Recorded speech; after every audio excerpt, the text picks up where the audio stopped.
As soon as the lady walked into the room, it was easy to see that she did not want to be there. She was guarded. She was the last to share. And as week after week went on, because this was a public program that I was leading, as week after week went on, she consistently was the one who I would have to coax to share. I try to be situationally aware of those types of things in Dale Carnegie programs and when I'm working with other clients. But in particular, about some of the programs, it requires a lot of you to get up in front of people and to speak. So I was really worried, candidly, about what it was going to be like for her through some of the sessions. And I knew from the moment that I had interacted with her that she had the biggest problem with confidence. It was confidence. Easy to diagnose. When someone has it, you can tell. When someone is faking it after a while, you can tell. When someone is not operating to their full potential, you can tell. And so with this particular young lady, I felt very uncomfortable that the program was going to help her because of this confidence issue. And over the years of training people, confidence is one of those things that comes up time and time again. I can't tell you how frequently it comes up. Now, it doesn't come, nobody comes to me or anybody else that I've worked with and they say, hey, the problem is I need confidence. No, they'll come to me and they'll say a bunch of other qualifying things. They'll say, I freeze up whenever I am in front of a room. They'll say, when I'm about to speak at my meeting, I'm tempted that I don't know my material so well. So what I do is I read every word of a prepared monologue. Or they'll say things like, I stutter. I use filler words. In fact, I cannot speak unless I'm using these verbal crutches to get through. And if you pull the thread out of each of those issues, you'll find a problem with confidence. So when I'm working with clients and when I'm having opportunities to talk to people and dissect what's going on, one of the first things that I diagnose is where they are in relation to confidence, because we can train a bunch of different techniques. You could go to Claude, ChatGPT, you can go to Grok right now, and it will tell you exactly how to speak perfectly. It'll tell you about pausing. It'll tell you about pacing, which we're going to talk about that as we look continually through the Elevated Communicator. And we are easily able to access these different tools and tricks at the search on your phone. But one thing that is next to impossible to glean from AI is confidence, because confidence is solely an inside job. It is. It's an inside job.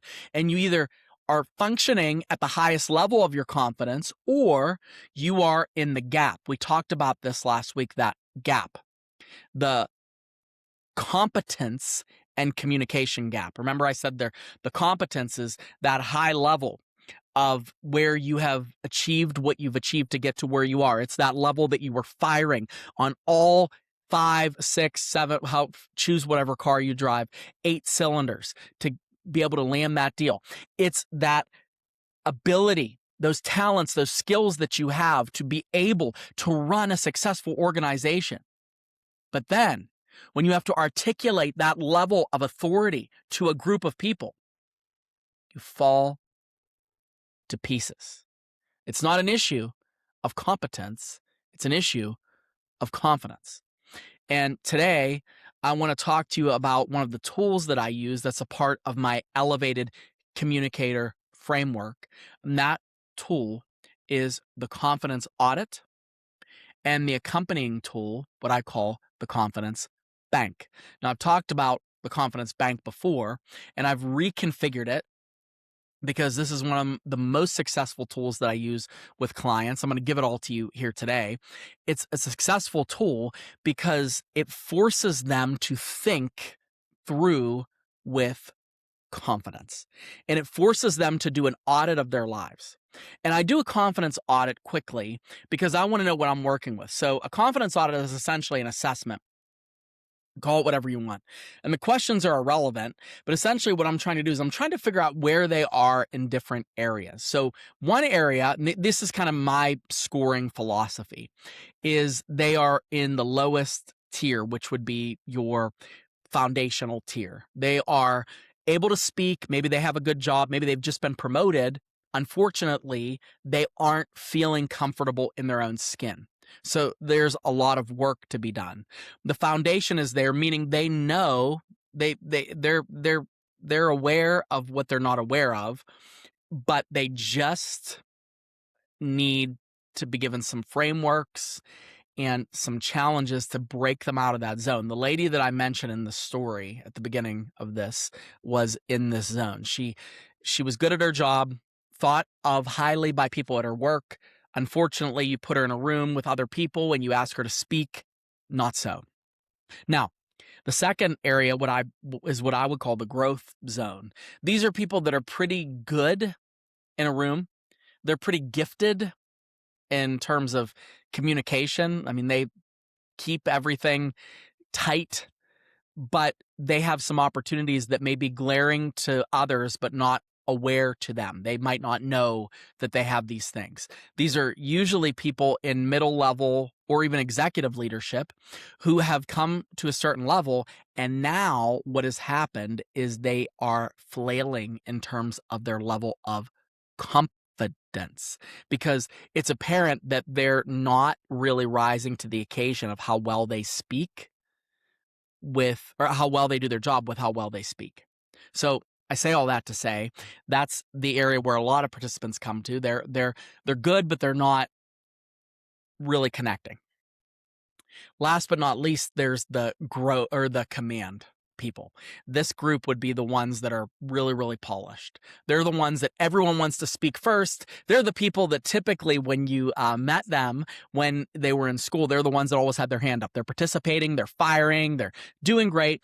And they've established over years what I call the perfect presentation mode.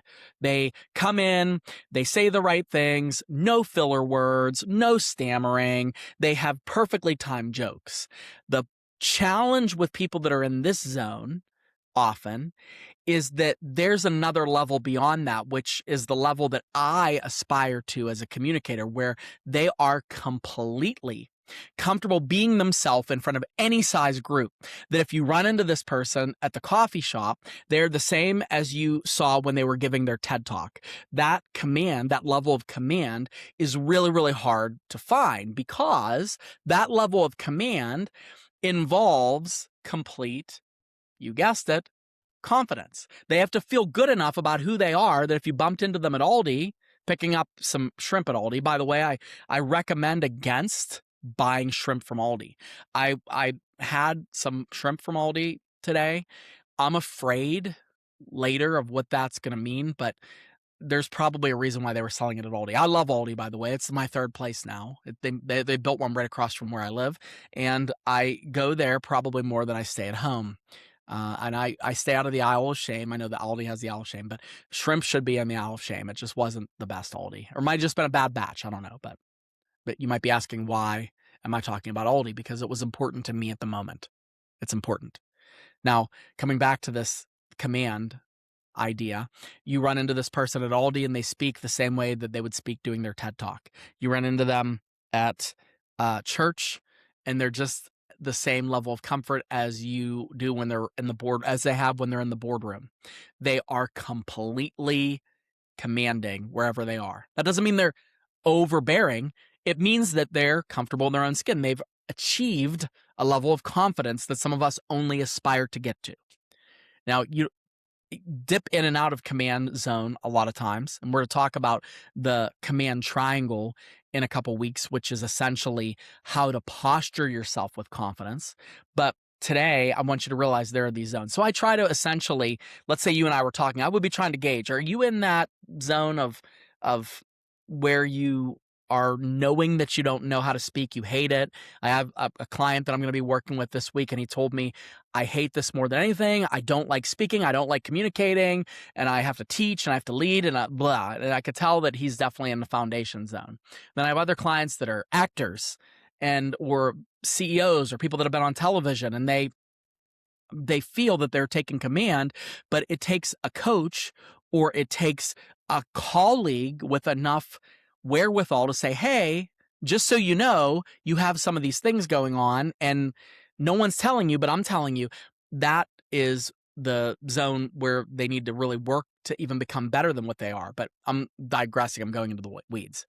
So this is what I do when I run through people in these high stakes moments, and I try to give them an opportunity to assess their confidence. Now, the tool that I use, the framework that I use, and I've introduced this before. I renamed it. I kind of added some things to it. I kind of broke it out a little bit, is something that I built called the Confidence Bank.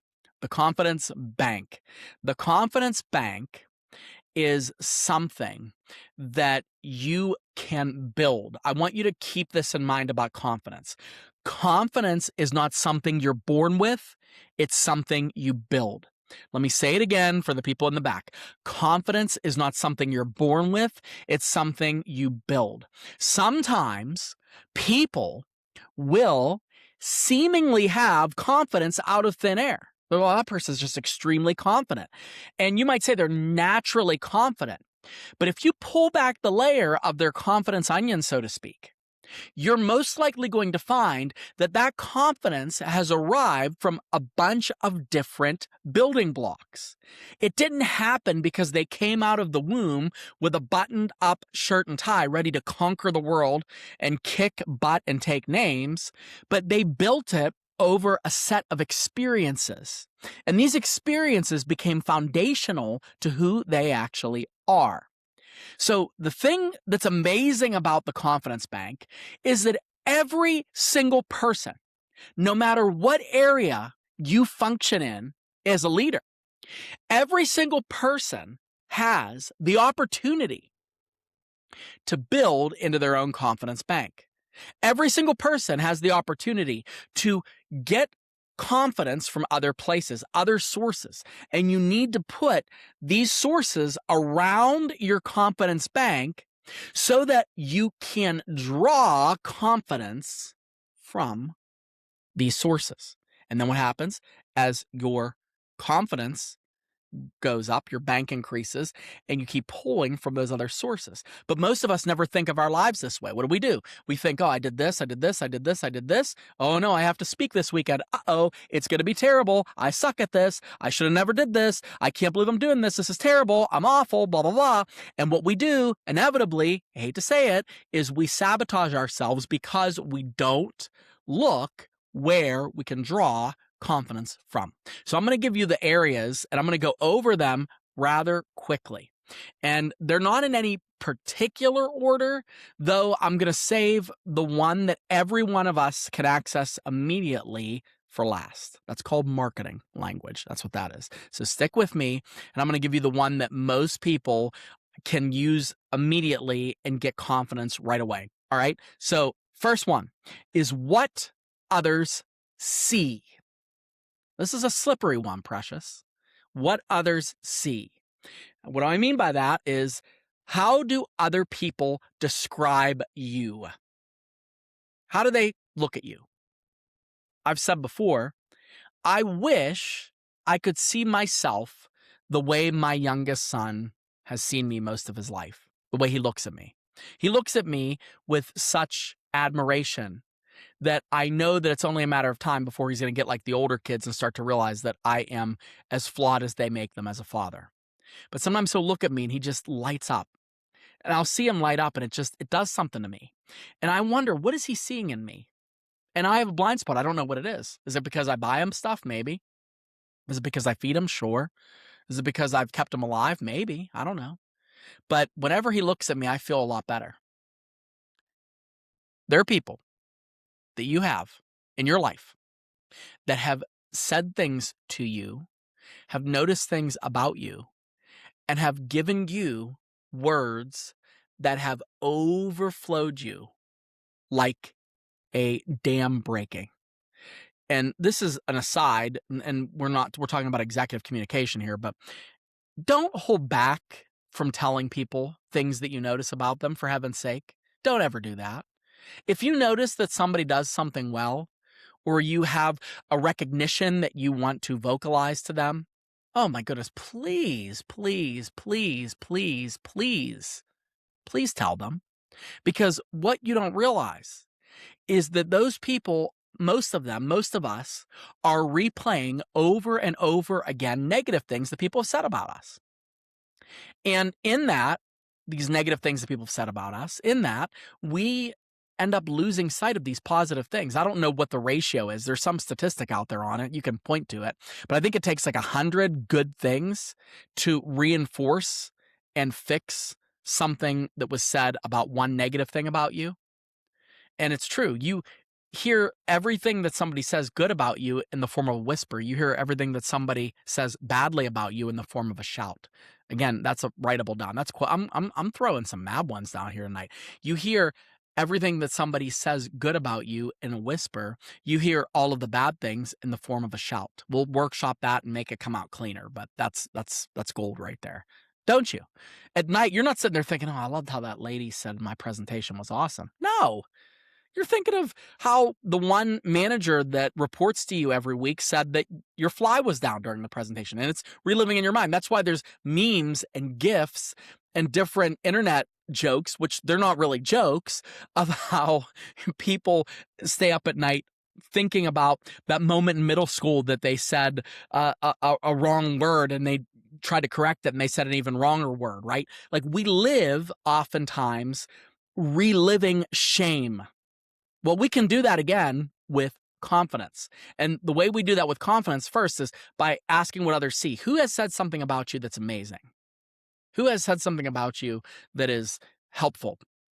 I had when I first started working for the church, I was extremely young. And you might say, but Sam, you're young right now. Yes, I am. I'm very young, but I was even younger then. I was really young.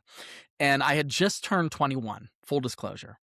And that is a really, really, really rough time to start in the ministry when most people that you're ministering to are at least twice your age. Now, our church has grown a lot, and there's a lot of young people there now, and there's a lot of younger people that are still coming, and I feel like the old person now. But my point is, when I started working there, I had somebody come into my office, and this was back to back, and just to give you the power of somebody saying something. I had somebody come into my office and confront me because of my age and my lack of experience. Because you can't fake having a ton of experience when you're 21. You could pull that stuff off when you're in your 40s, not when you're 21. When you're 21, you're like, yeah, I had that raging career in high school, right? No, I had no experience. None whatsoever. So somebody came into my office and basically told me that he was concerned about my qualifications. He was concerned about the safety of the church. He was even more concerned about how my longevity would be if I'm going to make it and all of those things. And he just told me to be careful, watch myself, essentially. And I thanked him. He left. And as a 21-year-old man who is strong in the Lord, I cried. I cried my eyes out in between services. I sat there, felt sorry for myself, and I felt completely out of my depth. Now, dried my tears, straightened up my tie, took my Bible, got ready to go do announcements. I wasn't preaching. I was literally just doing announcements from the platform. Just, this is when the potluck is. Make sure you bring stuff for the rummage sale. That was my whole entire shtick from the center, and everything else was behind the scenes. I was behind the scenes so much more when I first started working for the church. When I came out of my office, there was another man who was on the church's financial board. And that man was standing there. He said, I have to talk to you about something, young man. And he also was a little older, and everybody was older. So I said, sure. And I was like, please, I'm going to die. I can't handle one more thing. I literally wanted a handler. I was like, give me a handler. That wasn't even popular back then, but I wanted somebody just to block these conversations. So he said, I just want to let you know, I was on the board when they voted on bringing you on. And people were throwing around your name and talking about whether or not this was a good idea and your age and everything. And again, my stomach is like sinking. I'm going to puke. And he looked at me and he said, I want you to know, I believe there is not one reason on earth that I could think of to say no to allowing you to be a part of the staff of this church. I think that God has put you here for this reason. I think you have the right skill set. I think you're the man for the job. And I want you to know that when you're up there, I want you to know that we as a board in the church believe in you. And then I thanked him, I hugged him, and I went back into my office and I cried again. You have no idea how much people need to hear you saying what you've noticed good about them. Catch someone doing something right. So that's what others see. I'm not going to spend as much time on the other ones, but that's what others see. All right, let's move on. What you bring. What you bring. You're speaking not because somebody gave you that as a gift. You're speaking because you're bringing something to the table. You're bringing value. What unique combination of skills, traits, Liam Neeson type ninja stuff are you bringing to your organization that merits you having the ability to speak? I mean, think about this. This is essentially why you got your job. When I tell people, when people talk to me about, oh, I have to stand up and I have to speak and I'm so afraid and I don't know how I'm going to do this. I said, well, why did they hire you? Sounds like they only hire losers there. And they usually laugh. And I'm being facetious, of course, because they're acting like they're there as a favor to somebody.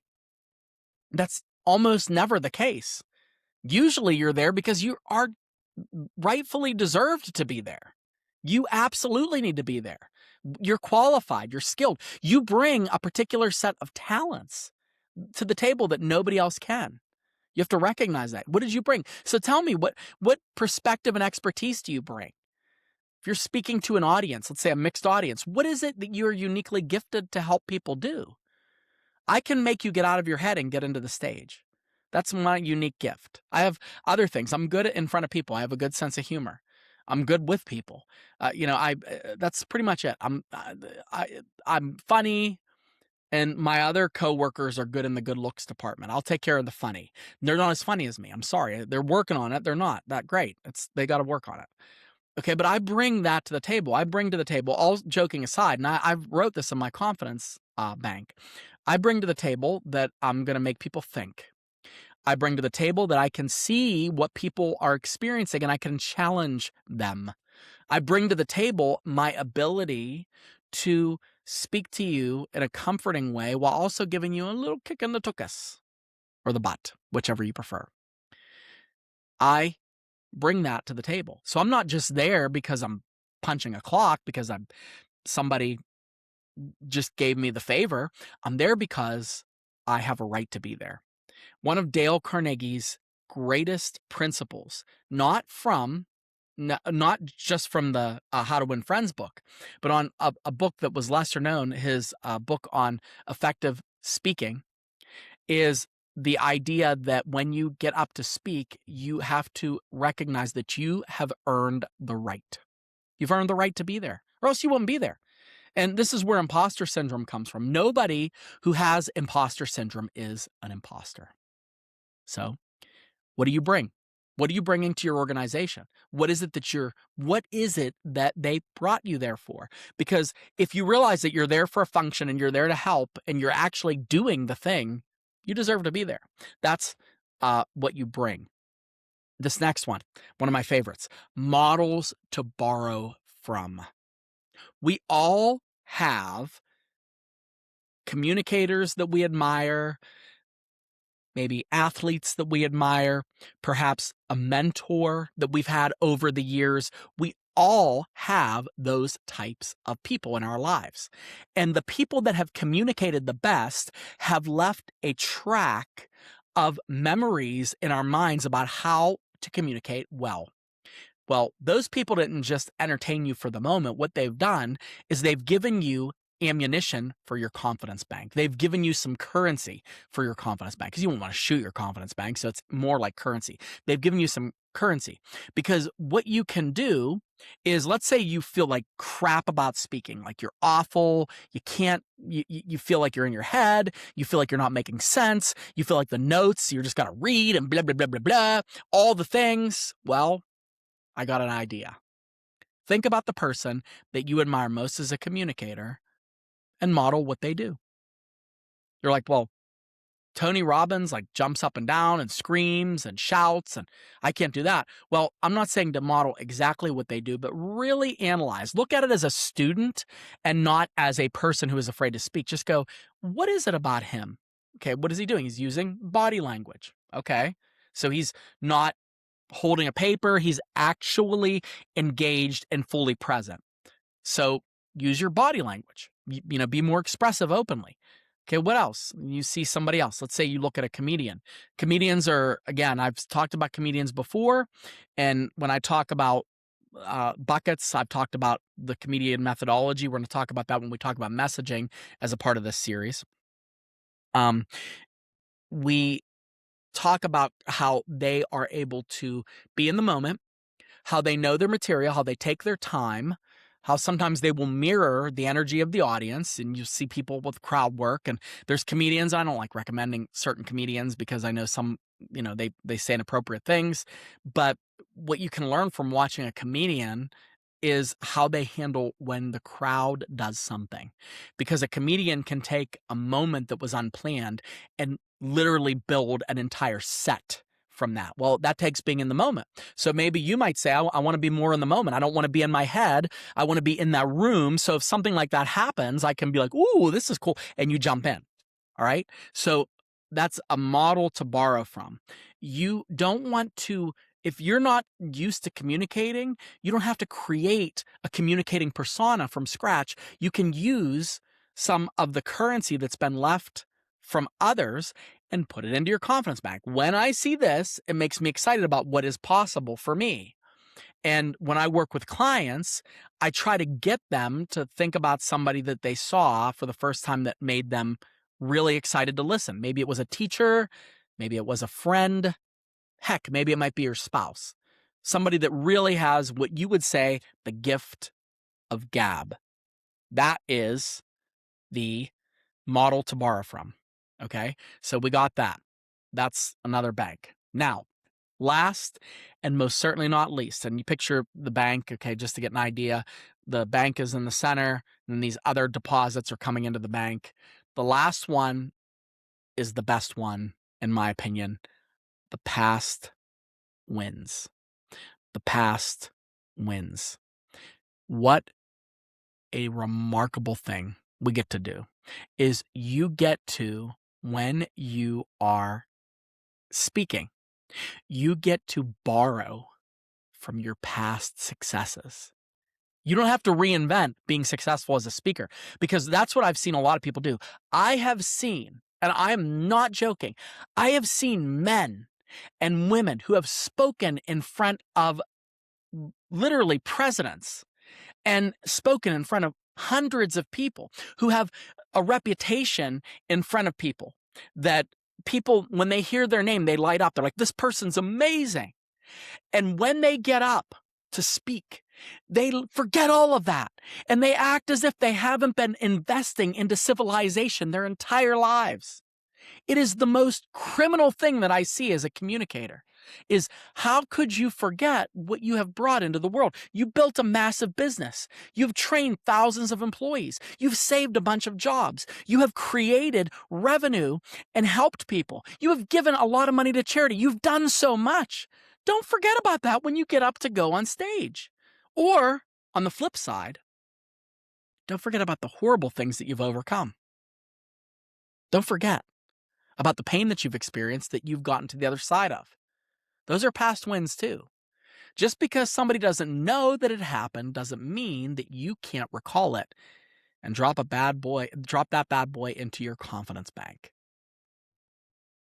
I look at people with this and I think of how much we're leaving on the table when it comes to confidence before we get up to speak.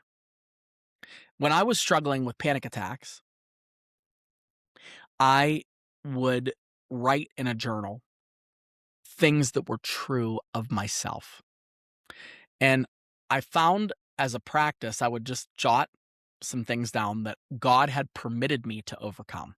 There were some pretty gnarly things in there, things that I hadn't really shared with many people. But you know what? I relived those things, not in a bad way of reliving trauma, but I relived what it was like to come through that tunnel. And then I thought, this isn't as bad as that. And then you put that into your bank. And it gave me the opportunity to speak one more time, to get up one more time, to stand in front of people and declare that, yes, I belong here. Yes, God wants me to be here. Yes, I am here. Yes, I'm a mess. But the truth is, I have value for you. I'm bringing unique things. That's how you use the confidence audit. I'm here because I deserve to be here. I'm here because others have seen that I am fit to help this organization. I'm here because I can channel my inner Tony Robbins and let a primal yell out if I wanted to. I'm here because uniquely, I'm qualified to be here. I have skills. I have giftedness that I'm bringing to the organization. And also I'm here because this isn't the hardest thing I've had to overcome. You forget what you've overcome. Maybe you need to go back to your confidence bank. I told you about the lady who came into that class and she was just a wallflower for the first couple weeks. And then there was a week where we were doing a session where we had to relive using action a past memory. Now, I had already gotten the impression that this lady had lived through some pretty hellacious stuff. And we didn't probe, we didn't pry, I didn't poke. It's never my job to do that. I will take whatever anyone offers to. I'm not a counselor. I'm not in that context to be their pastor. I'm there to help them and get the job done. So when she got up to present, she was one of the last ones to present. Everybody was excited because they were all sharing their stories. There was a lot of people that were really funny, gift of gab. And she got up and I could see there was something in her eyes. She was really, really locked in that moment. And she was ready to get up and share. So she told the story with action about her house catching on fire. And she said, one time my house caught on fire and she was so excited and she started running around the room. And nobody had ever seen her be so animated. So everyone just slowly started chuckling. And the chuckles built like a symphony. They just kind of were like waves. And I was laughing, but I was really curious of what was going on. And she said, yeah, and the house came, and I saw the house was on fire, and I ran out, and she was running from corner to corner, and she was demonstrating how fast she was, and I was really quick, and I knew that I was in trouble. And so somebody said, well, what made your house go on fire? And she said, well, because my mom had some problems with substances. And my mom would occasionally fall asleep with the oven on, a cigarette lit, and a glass of alcohol next to her. And one night, it was the mixture of the three that caused the house to go into an explosion. And when I was a little girl, I woke up and I heard the explosion and I knew I had to get me and my mom out of there. And I knew the only way I could do it is if I was really, really, really fast. And some of you that are listening to this, your stomach is tightening and you're feeling sick. But I want you to know, when I saw her tell this story, she was alive like I had never seen her. She was lit up like New York City on New Year's Eve. And her eyes were brighter than I had ever known her for the previous weeks. And when she told the story, she wasn't telling it from a place of feel sorry for me. She was telling it from a place of her past victory. And when she finished and she demonstrated how she got her mom out of the house and she got out of the house, she's like, and I got it. And we got out of there. And then the firemen were like, how did you get out of there? And I was like, I hurt my house. And everyone was there. And I could tell the silence had set in because nobody had heard a story like this. And then when she finished, the whole entire venue where we were heard the applause of her peers. And it just brought me to such a place of appreciation for transformation. You want to know why I do what I do? It's that. I'll chase that dragon for the rest of my days. You are leaving too much off the table when you get up to speak. You have been through more than anyone, including myself, will ever know. And you are uniquely qualified to stand, run that meeting, tell that team what needs to be done, stand up and deliver that keynote, show people that you are the person who is equipped to be there, earned the right to be there, and given a gift by God to unleash a gift to those people of value that only you are uniquely equipped to bring. But before you go, fill up your confidence bank. Because once it's filled, once you start filling it, you're going to want to make repeated investments over and over again. With that said, thank you for tuning into the Sam Linton Show. And we will continue on our series about the elevated communicator. This was part 2.